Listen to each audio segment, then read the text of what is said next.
नमस्कार, स्वागत है आप सभी का अपने इस ऑनलाइन प्लेटफॉर्म फिजिक्स ड्रिंक्स पर। आज हम शुरू करने वाले हैं एक नई शुरुआत जो है क्लास 11 जो है इसकी जो फिजिक्स है इसके लिए 2026 जो बैच है वो शुरू करने जा रहे हैं। यानी 2026 यानी 2025-26 सेशन और जिसके फाइनल एग्ज़ाम जो होंगे वो आपके 2026 में होंगे। और ये जो बैच रहेगा ये हिंदी और इंग्लिश मीडियम बाईलिंगुअल रहेगा, दोनों जो लैंग्वेज है वो एक साथ चलेगी।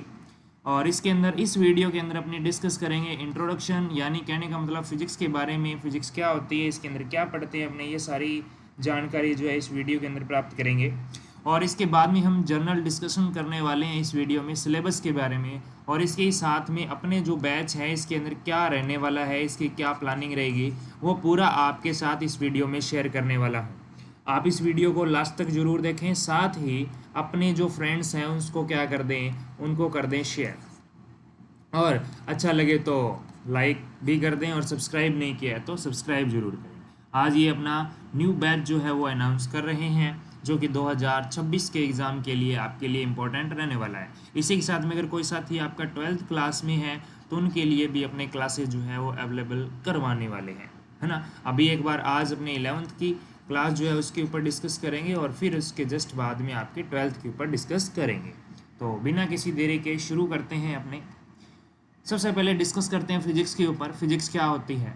तो फिजिक्स जो है, ये जो वर्ड है फिजिक्स, इसकी अगर मैं चर्चा करूं तो ये ग्रीक के अंदर, ग्रीक एक लैंग्वेज है और ग्रीक के अंदर एक वर्ड आता है और उस वर्ड को कहा जाता है फ्यूसिस। क्या पढ़ते हैं उस वर्ड को? फ्यूसिस पढ़ते हैं। और इस फ्यूसिस वर्ड का मीनिंग क्या होता है? इसका जो मीनिंग होता है वो होता है दोस्तों नेचर। क्या होता है? नेचर होता है। यानी कि हिंदी में अगर हम इसको कहें तो क्या होता है? प्रकृति होता है। हिंदी में कहें तो क्या होता है? प्रकृति। प्रकृति यानी अपने चारों ओर का जो वातावरण है उसे ही हम क्या कह सकते हैं? नेचर। यानी आपको जो कुछ भी दिखाई दे रहा है वो सारा का सारा क्या है? नेचर है, प्रकृति है। ठीक है ना। तो ये तो हो गया इसका थोड़ा सा जर्नल इंट्रोडक्शन। अब अगर बात करें फिजिक्स, फिजिक्स एक छोटा सब्जेक्ट ना होकर एक बहुत बड़ा सब्जेक्ट है। अगर इसकी परिभाषा की हम बात करें तो परिभाषा क्या होगी कि भौतिक विज्ञान जो है विज्ञान की वह शाखा है जिसमें हम भौतिक परिघटनाओं और उनके ऊपर आधारित नियमों का अध्ययन करते हैं। यानी प्राकृतिक घटनाओं और उन पर आधारित नियमों का अध्ययन करते हैं। या आप कह सकते हो physics is a branch of science in which we are study about nature and its phenomena. ठीक है। और जो फिजिक्स है इसको पढ़ने के रीजन से, यानी पढ़ने के लिए इजी बनाने के लिए उसकी क्या बनाई जाती है जी? ब्रांच बनाई जाती है। कोई भी सब्जेक्ट है उसको आसान बनाना है पढ़ने के लिए तो उसकी क्या बनाई जाती है? ब्रांच बनाई जाती है। तो ऐसे ही फिजिक्स के अंदर भी आपको दो ब्रांचेस देखने को मिलती है। कितनी ब्रांचेस देखने को मिलती है सर? दो ब्रांचेज हैं। कौन कौन सी ब्रांचेज है? तो फर्स्ट जो ब्रांच है उसको बोलते हैं अपने इंग्लिश में अगर बोलें तो क्लासिकल फिजिक्स कहते हैं। क्या कहते हैं? क्लासिकल फिजिक्स कहते हैं। ध्यान से समझना है इस बात को, क्लासिकल फिजिक्स। और जो आपके दूसरी जो है वो है आपके मॉडर्न फिजिक्स। क्या है? मॉडर्न फिजिक्स है। अगर आप हमने कहें कि हिंदी में इनको क्या बोलते हैं तो हिंदी में इसको बोलते हैं चिरसम्मत भौतिकी। क्या बोलते हैं हिंदी में? चिरसम्मत भौतिकी। देखो अपने दोनों लैंग्वेज में लेके चलेंगे। और इसको बोलते हैं आधुनिक भौतिकी। क्या बोलेंगे? आधुनिक भौतिकी। आधुनिक भौतिकी। इसको तो क्या बोलते हैं? चिरसम्मत भौतिकी बोलते हैं। ठीक है, ठीक। और ये होती है आपकी आधुनिक भौतिकी। अब आधुनिक भौतिकी कौन सी होती है? ध्यान दें।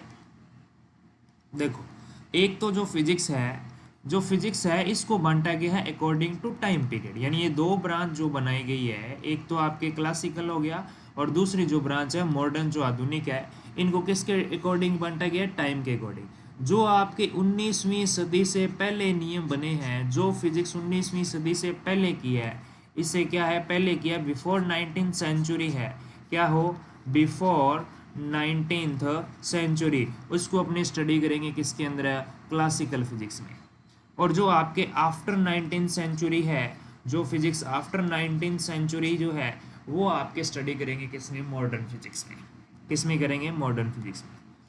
ये जो है आपके, इसके अंदर प्रैक्टिकली अप्रोच क्या रहती है, कम रहती है। प्रैक्टिकली अप्रोच क्या रहती है जी, कम। इसमें प्रैक्टिकली अप्रोच क्या रहती है, ज़्यादा रहती है। क्या रहती है, ज़्यादा। अच्छा जी, उसके बाद में और क्या बात याद रखनी है, इस क्लासिकल फिजिक्स को कहा जाता है माइक्रो सॉरी मैक्रो फिजिक्स। क्या कहते हैं, मैक्रो फिजिक्स कहते हैं, यानी कि स्थूल भौतिकी कहा जाता है। क्या कहा जाता है, स्थूल भौतिकी। और जो मॉडर्न फिजिक्स है इसको कहा जाता है माइक्रो फिजिक्स। माइक्रो यानी कि सूक्ष्म भौतिकी। क्या कहते हैं, सूक्ष्म भौतिकी। यानी ये छोटी सी छोटी चीज़ों के बारे में जानकारी देता है, और ये अपने को बड़े बड़े तौर पे जो है नियम जो बन गए उनके बारे में जानकारी देता है। ठीक है, अगली बात आती है इनके फादर के बारे में। किसके बारे में बात आती है जी, इनके जो फादर साहब हैं उनकी अपनी बात करें। यानी फादर ऑफ फिजिक्स की अगर अपनी बात करते हैं तो किसका नाम आता है, जैसे केमिस्ट्री के अंदर आपने पढ़ा होगा लेवोजिए या लेवाइजिए या लेवोसियर, वैसे ही फिजिक्स के फादर कौन है। तो फिजिक्स के अंदर अगर अपने डायरेक्ट फिजिक्स की बात करें तो डायरेक्ट फिजिक्स जो है इसके जो फादर हैं वो है सर आइजैक न्यूटन है। कौन है, सर आइजैक न्यूटन है। कौन है, सर आइजैक न्यूटन है।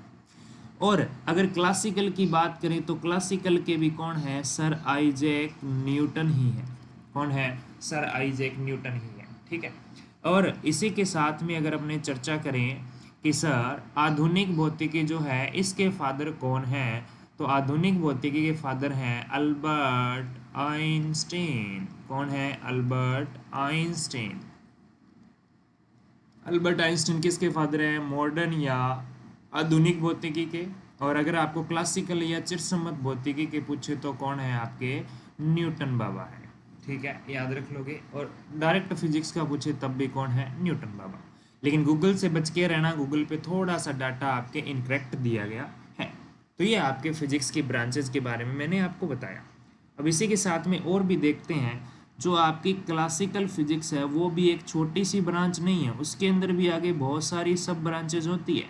क्लासिकल भौतिकी, या जिसको आपने हिंदी मीडियम वालों ने क्या बोला, चिरसम्मत भौतिकी बोला। क्या बोला साथियों, चिरसम्मत भौतिकी।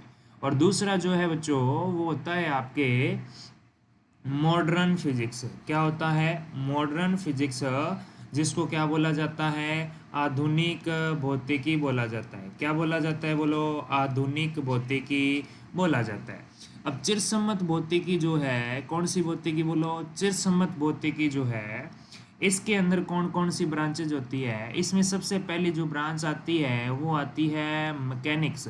देखो ये ब्रांचेज वगैरह जो भी मेन टेक्निकल वर्ड है, चाहे आप हिंदी मीडियम हो चाहे इंग्लिश मीडियम हो, हिंदी मीडियम वाले भी इसको इंग्लिश में ही याद करने की कोशिश करें, हिंदी में मैं आपको बता दूंगा। मैकेनिक्स होती है, एक आपके पास में आती है इलेक्ट्रोमैग्नेटिज्म। Electro magnetism. एक आपके पास में आएगी थर्मोडायनेमिक्स। क्या आएगी आपके पास में, थर्मोडायनेमिक्स। ठीक है, एक आपके पास में आएगी थर्मो के बाद में, वो आएगी आपके पास में sound and wave. Sound and wave, sound and wave, या जिसको एसोस्टिक्स बोलते हैं। ठीक है ना, मैं इसको शॉर्ट में यही लिख रहा हूँ। अब आधुनिक की अगर अपने बात करें तो इसमें सबसे पहले जो आती है वो आती है theory of relativity. Theory theory of relativity. Theory of relativity.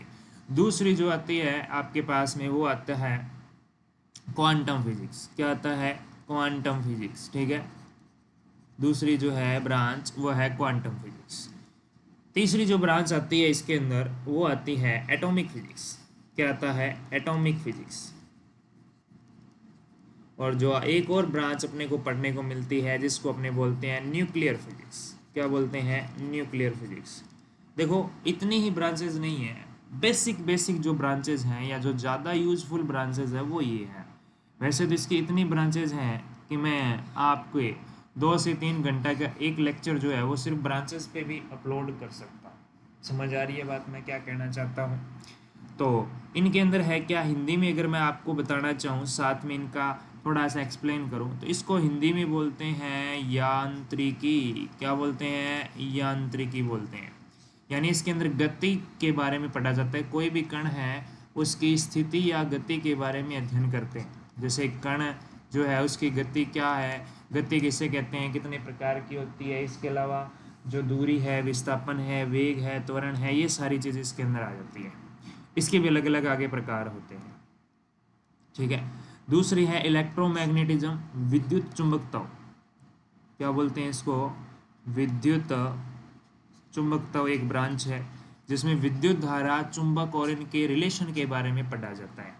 फिर है थर्मोडायनेमिक्स, जिसको इंग्लिश में थर्मोडायनेमिक्स और हिंदी में ऊष्मागतिकी बोला जाता है, जिसमें ऊष्मा के स्थानांतरण के बारे में अध्ययन किया जाता है और ताप के बारे में, टेम्परेचर के बारे में स्टडी की जाती है। फिर है आपके पास में साउंड एंड वेव, जिसके अंदर ध्वनि और तरंगों के बारे में अध्ययन किया जाता है। ध्वनि एवं तरंगों के बारे में, तरंगे जो है इनके बारे में अध्ययन किया जाता है। और 11th में बेसिकली जो ब्रांच लगती है वो आपके मैकेनिक्स लगती है, थर्मो लगती है और साउंड एंड वेव लगती है। इलेक्ट्रोमैग्नेटिज्म आपके 12th में पढ़ने को मिलेगी। ठीक है ना? अब अगर अपने आगे बात करें, थोड़ा और डिस्कशन करें, मॉडर्न की बात करें, तो थ्योरी ऑफ रिलेटिविटी में अपने क्या स्टडी करते हैं? उन पार्टिकल्स की स्टडी करते हैं जिनकी स्पीड जो है स्पीड ऑफ लाइट से भी ज़्यादा है। जिनकी स्पीड क्या है? स्पीड ऑफ लाइट से क्या है? ज़्यादा है। यानी उन पार्टिकल्स के बारे में स्टडी करेंगे जिनकी जो स्पीड है, जिनकी जो स्पीड है वो क्या है? More than speed of light. Speed of light किससे डिनोट करते हैं? सी, जिसकी चाल प्रकाश की चाल से ज़्यादा होती है, उन कणों का अध्ययन थ्योरी ऑफ रिलेटिविटी में किया जाता है। हिंदी में बोलते हैं अपेक्षिकता का सिद्धांत। क्या बोलते हैं? अपेक्षिकता का सिद्धांत। ठीक है। आगे है क्वांटम फिजिक्स, जिसको क्वांटम भौतिकी बोला जाता है हिंदी में भी। ये आपके लिए एक न्यू फिजिक्स है जो आज के टाइम में सबसे ज़्यादा फेमस है। यानी ऐसे पार्टिकल्स जिनके ऊपर कुछ ऐसी थ्योरी जो आपके चिरसम्मत भौतिकी नहीं समझा सकती, जहाँ पे ये चिरसम्मत भौतिकी क्या हो जाती है? फेल हो जाती है। वहाँ कौन आती है? वहाँ पे आपकी क्वांटम मैकेनिक्स आती है या क्वांटम फिजिक्स आती है। फिर है एटॉमिक फिजिक्स, जिसमें एटम के बारे में पढ़ते हैं। एटम यानी परमाणु के बारे में अध्ययन किया जाता है। इसको परमाणविक भौतिकी कहा जाता है। क्या कहा जाता है? परमाणविक भौतिकी, यानी परमाणु के बारे में अध्ययन करते हैं। न्यूक्लियर यानी नाभिकीय भौतिकी, यानी किसके बारे में अध्ययन करेंगे? केवल और केवल नाभिक के बारे में। नाभिक में प्रोटॉन और न्यूट्रॉन होता है, इनके बारे में डिटेल स्टडी की जाती है। समझ गए होंगे बात को? तो इस तरह से ये जो कुछ है स्पेशल ब्रांचेस जो आप 11th और 12th में पढ़ने वाले हो, ठीक है, ये आपके 11th 12th में नहीं आएगी, ये भी आपके 11th 12th में नहीं आएंगी। एटॉमिक और न्यूक्लियर का कुछ पार्ट आपके 12th क्लास में आएगा। और कौन सा होगा? थर्मोडायनामिक्स। अच्छा, इसके अंदर एक ब्रांच और लिख सकते हो, 5 नंबर जो है साउंड एंड वेव के साथ में क्या लिख सकते हो आप? ऑप्टिक्स लिख सकते हो। क्या लिख सकते हो? ऑप्टिक्स। ऑप्टिक्स यानी जिसको आप हिंदी में क्या बोलते हैं? प्रकाशिकी बोलते हैं। क्या बोलते हैं? प्रकाशिकी बोलते हैं। ठीक है, इसको क्या बोलते हैं? अपने हिंदी में बोलते हैं प्रकाशिकी। क्या बोलते हैं? प्रकाशिकी बोलते हैं। प्रकाशिकी के अंदर किसका अध्ययन किया जाता है? प्रकाश के बारे में अध्ययन किया जाता है। प्रकाश के गुण कैसे हैं? परावर्तन, अपवर्तन, विवर्तन, ध्रुवण। यानी प्रकाश जो है वो द्वैत प्रकृति प्रदर्शित करता है, यानी डुअल नेचर होता है लाइट का। डुअल नेचर ऑफ लाइट जो है वो स्टडी किया जाता है ऑप्टिक्स में। एक तो आपके कौन सा नेचर होता है? एक तो आपके पार्टिकल नेचर होता है और एक आपके कौन सा नेचर होता है? एक तो आप कहोगे कि सर पार्टिकल नेचर होता है, और एक जो होता है सेकंड जो नेचर होता है वो कैसा नेचर होता है? वेव नेचर होता है। कौन सा नेचर होता है? वेव। पार्टिकल नेचर जो है इसके बारे में न्यूटन ने सबसे पहले बताया था, और जो वेव नेचर है उसके बारे में आपके किसने बताया था? हाइगेन ने बताया था। वेव नेचर के बारे में किसने बताया था? हाइगेन ने बताया था। ठीक है, तो ये आपके जो है बेसिक बेसिक जो था, जो आपकी ब्रांचेस हैं उनके बारे में अपने डिस्कशन किया है। तो आशा करता हूँ ये चीज़ें आपको समझ में आई होगी। अब अपने जो प्लानिंग है उसके ऊपर चलते हैं। सबसे पहले डिस्कशन कर लेते हैं अपने सिलेबस के ऊपर। सिलेबस में सबसे पहले आपके जो है चैप्टर्स जो है और यूनिट जो है उनके ऊपर डिस्कशन करेंगे। सबसे पहले यूनिट फर्स्ट जो है वो है फिजिकल वर्ड एंड मेजरमेंट। इसके अंदर आपकी सिर्फ एक चैप्टर है और जो है यूनिट्स एंड मेजरमेंट, ये आपका चैप्टर जो है वो बेसिक है, बिल्कुल बेसिक चैप्टर है। और इस चैप्टर से आप जो सीखोगे वो सभी चैप्टर के अंदर क्या होगा साथियों, अप्लाई होगा। ठीक है, ये चैप्टर आपके लिए बहुत ज़्यादा इम्पोर्टेंट है, हिंदी में कहीं तो मात्रक एवं मापक। दूसरा जो है ब्रांच जो है वो है काइनेमेटिक्स। इस काइनेमेटिक्स जो है वो भी एक मैकेनिक्स की ही ब्रांच है, यानी कि यांत्रिकी की ब्रांच है, शुद्ध गति की बोलते हैं, जिसे मोशन इन स्ट्रेट लाइन पढ़ेंगे, सरल रेखा में गति, और मोशन इन प्लेन यानी समतल में गति। ये तो क्या है, समतल में गति है, समतल में गति, और वो है सरल रेखा में गति, ये पढ़ेंगे अपने। उसके बाद में लॉज ऑफ मोशन, गति के नियम जो है, इसके अंदर एक ही चैप्टर है गति के नियम वाला, थर्ड यूनिट में। फिर है वर्क एनर्जी एंड पावर, इसमें भी एक ही चैप्टर है, work and energy and power. इसके अंदर थोड़ा डिटेल पढ़ेंगे। वैसे तो ये चीज़ें आपने 9th स्टैंडर्ड में पढ़ रखी है, 9th स्टैंडर्ड में इनका सिर्फ और सिर्फ बेसिक पार्ट था, यहाँ बेसिक पार्ट नहीं है। आगे motion of system of particle and rigid body, यानी कि जो आपके ठोस जो पिंड है ना, ठोस पिंडों की जो गति है, यानी सिस्टम जो है दृढ़ पिंड की घूर्णी गति जो है उसके बारे में अपने पढ़ेंगे, या उनकी जो गति है उसके बारे में पढ़ेंगे, दृढ़ पिंड गति की बोलते हैं इसको। आगे है ग्रेविटेशनल, जिसमें ग्रेविटेशन एक ही चैप्टर है, जिसको आप बोलते हो गुरुत्वाकर्षण। क्या बोलते हो, गुरुत्वाकर्षण। ठीक है, इसके अंदर भी बहुत सारी चीज़ें अपने पढ़ेंगे। आगे प्रॉपर्टीज ऑफ बुल्क मैटर, है ना, जिसमें आपके 3 चैप्टर हैं, mechanical properties of solid, mechanical properties of fluid और थर्मल प्रॉपर्टीज ऑफ मैटर। इसके अंदर तो क्या है, द्रवों के यांत्रिक गुण है, इसमें सॉरी इसमें ठोसों के यांत्रिक गुण है, सॉलिड यानी ठोसों के यांत्रिक गुण आएंगे आपके पास में, सॉलिड जो है उनका नेचर पढ़ेंगे। इसमें आपके द्रव्य जो होता है, फ्लूइड जो होता है, उसके बारे में हम पढ़ेंगे, जिसमें ठोस और द्रव और गैस आती है। फ्लूइड्स के अंदर क्या आता है आपके, तरल जिसको कहते हैं, हिंदी में क्या बोलते हैं इसको, द्रव्य ना बोल के तरल बोलते हैं, और तरल में आपकी गैस भी आती है और द्रव जो पदार्थ होता है वो भी आता है। आगे है chapter 10 thermal properties of matter, पदार्थों के तापीय गुण, यानी टेम्परेचर से रिलेटेड जो पार्टिकल के जो थ्योरी जो है वो पढ़ेंगे। थर्मोडायनेमिक्स में एक ही चैप्टर है, थर्मोडायनेमिक्स अलग से लगती है आपके, और ये बहुत ज़्यादा इंपॉर्टेंट चैप्टर है। आगे behaviour of perfect gases in kinetic theory, यानी कैटीजी लगती है आपकी, काइनेटिक थ्योरी ऑफ गैसेज, यानी कि अणुगति सिद्धांत जो है वो आपके यहाँ लगेगा, अणुगति सिद्धांत बोलते हैं इसको। ऑसिलेशन एंड वेव में 2 चैप्टर है, ऑसिलेशन एंड वेव। ऑसिलेशन में आपके दोलन पढ़ेंगे, दोलन गति क्या होती है, दोलन के बारे में, और वेव में हम क्या पढ़ेंगे, तरंगों के बारे में, तरंगे जो होती है उनके बारे में स्टडी करेंगे। ठीक है, तो ये चीज़ें अपने लिए इम्पोर्टेंट थी और ये चीज़ें अपने अच्छे से डिस्कशन करेंगे। तो आशा करता हूँ ये सिलेबस आपको समझ में आ गया होगा। सिलेबस से रिलेटेड या कोई और भी क्वेरी आपको हो तो आप कमेंट बॉक्स में अपना कमेंट जो है वो लिख सकते हैं। क्या कर सकते हो आप, कमेंट बॉक्स में कमेंट लिख सकते हो। ये थोड़ा सा बेचारा पीछे क्यों चल रहा है, इसके थोड़ा टेक्निकल प्रॉब्लम है ना, थोड़ा चेक करने वाला है। चलो कोई बात नहीं, अपने सिलेबस डिस्कशन करना था, वो सिलेबस डिस्कशन हो चुका है। अब आपकी अगर कोई क्वेरी है तो वो कमेंट बॉक्स में ज़रूर लिखें, अपने साथियों को शेयर ज़रूर करें। और ये भी अपनी शुरुआत कर रहे हैं और ये शुरुआत बेहतरीन रहने वाली है।